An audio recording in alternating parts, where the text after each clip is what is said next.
Assalamualaikum warahmatullahi wabarakatuh. Kali ini saya akan memberikan informasi sosialisasi untuk cara mencoblos untuk tanggal 17 April 2019. Berikut di kanan saya ada kertas suara. Untuk kertas suara ini untuk provinsi, ini berwarna biru. Teman-teman lihat, ini berwarna biru kertasnya, ya. Terus belakangnya seperti ini. Ini adalah contoh kertas suara untuk provinsi. Jadi kita ambil untuk provinsi dulu, ya. Untuk memilih apakah online atau Eko Pramandiko. Ya. Saya akan buka kertas suaranya biar teman-teman bisa lihat di sini seperti apa.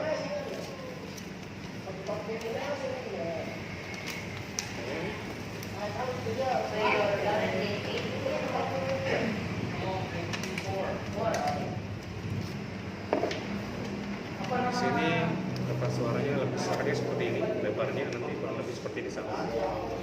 Teman-teman cukup cari partai P3 atau partai berlambang Ka'bah. Teman-teman lihat nomor urut 6. Ya, 6.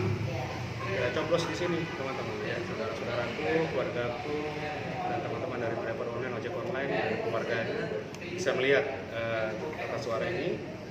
Jadi cukup melihat ke partai Kota Pembangunan. Nomor 6 Eko Pramandiko, coblos ke nomor 6, ya.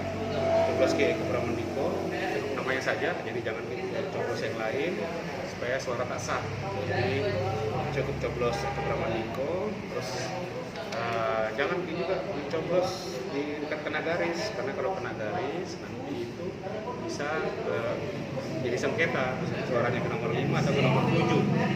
Jadi betul-betul harus mencoblos tengah-tengah, namanya saja. Setelah itu teman-teman sudah selesai mencoblos, cukup satu saja. Jadi jangan partai lain lagi, dan nanti suaranya bisa nggak sah.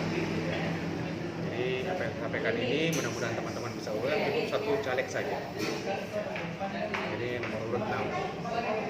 Nah, setelah itu teman-teman lipat kertas suaranya dan masukkan di kotak suara. Ya, masukkan di kotak suara.